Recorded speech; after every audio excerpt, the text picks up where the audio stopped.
That's something you agree with? Because I remember you saying to me, you think people should be able to walk in a room and kick everyone's ass. What I've said on your show is that I think the male form, especially under the age of 30, with its bone structure, incredible double twitch muscle, and then this amazing, amazing chemical called testosterone, you're going to look back at your 25-year-old self and think, why wasn't I a fucking monster like Steve Bartlett? Because, and also, there is, some masculinity when Russian soldiers pour over the border in Ukraine. You want some of that big dick energy that Daniel was talking about. In the case of Zuckerberg, I don't think he really understands an aspirational view of masculinity. I think when he couches immediately kind of trying to kiss Trump's ass because Trump threatened to put him in prison, and what he used to call moderation, he's now calling censorship. And when you have an algorithm that elevates incendiary, hateful content, I would not describe that as masculinity. For me, masculinity comes down to protection, providing, and procreation. And I don't think I think to talk about gendering a workplace in the context of trying to excuse a total elimination of what I would think is probably healthy moderation. I imagine Daniel and Constantine might have a different view.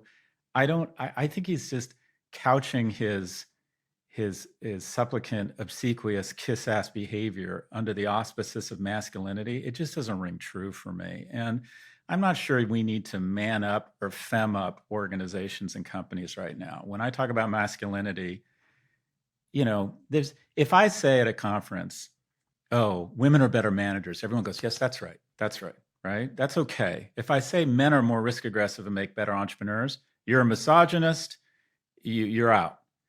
And the reality is men and women bring different attributes. But the masculinity and femininity, I think masculinity is a wonderful thing. I think we need a different image of it. I think people born as male have an easier time leaning into those things. Having said that, I work out at CrossFit with a bunch of lesbian firefighters. They bring great masculine energy, and they could carry my ass out of a fire.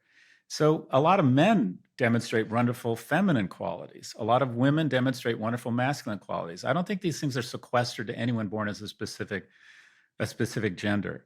When I talk about masculinity, I don't talk about it in the role of corporations. I think that's just fraught with risk and not worth talking about. It should be about shareholder value or stakeholder value. I think young men need a code. We're going to church less. We have fewer relationships. So what's the code you hold onto in terms of creating behaviors that are productive for you, yourself, society? And I think masculinity needs to be redefined as something more aspirational, where you're celebrated for being really fucking strong. You're celebrated for not complaining. You're celebrated for creating surplus value. You create more tax revenue than you absorb. You're celebrated for being aggressive. You're celebrated for breaking up fights at bars, not starting them. You're celebrated for protecting your country, not shitposting it. You're celebrated for approaching strange women and expressing romantic interest. That's not a crime. And if she's not interested and you're rejected, you're both going to be fine. You're celebrated for getting out of the house. You're celebrated for working. You're celebrated for making money and liking money.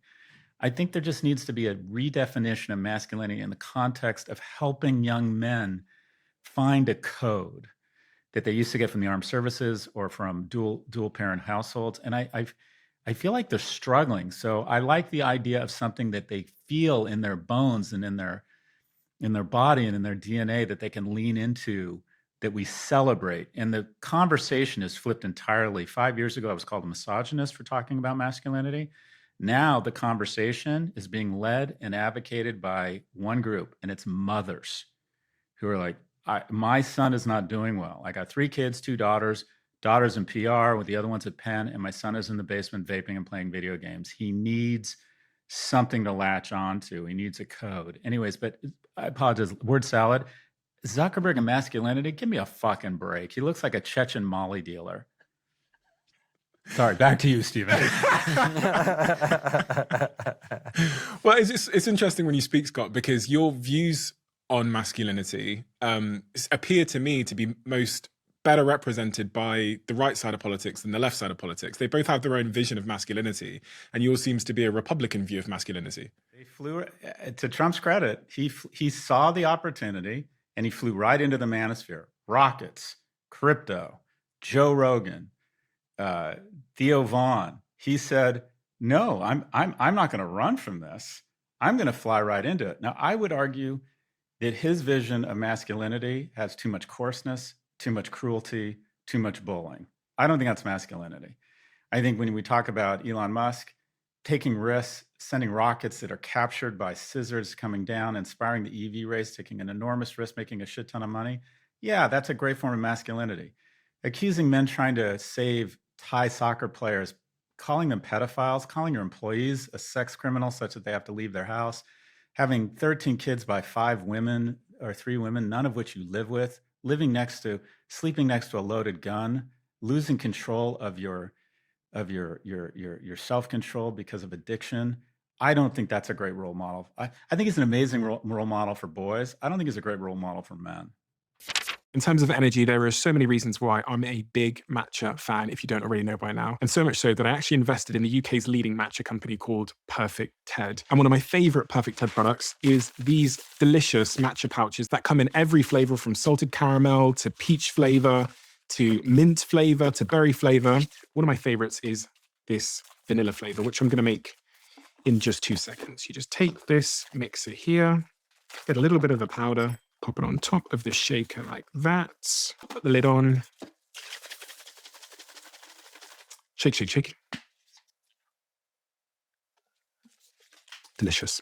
If you haven't tried this yet, you can find Perfect Ted at Tesco and Holland Barrett stores or online, where you can get 40% off with my code Diary40. Head to perfectted.com and put in code Diary40 to try this delicious multi-flavored matcha now. Highly recommend. And if you do it, please tag me, send me a message online. Do you know that 80% of New Year's resolutions fail by February? It's because we focus too much on the end goal and we forget the small daily actions that actually move us forward. Those actions that are easy to do are also easy not to do in life. It's easy to save $1, so it's also easy not to.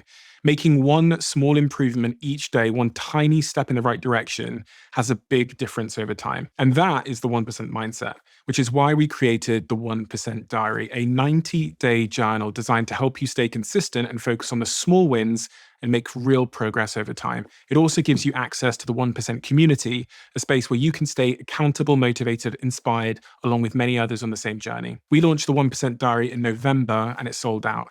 So now we're doing a second drop. Head to thediary.com to grab yours before it sells out again.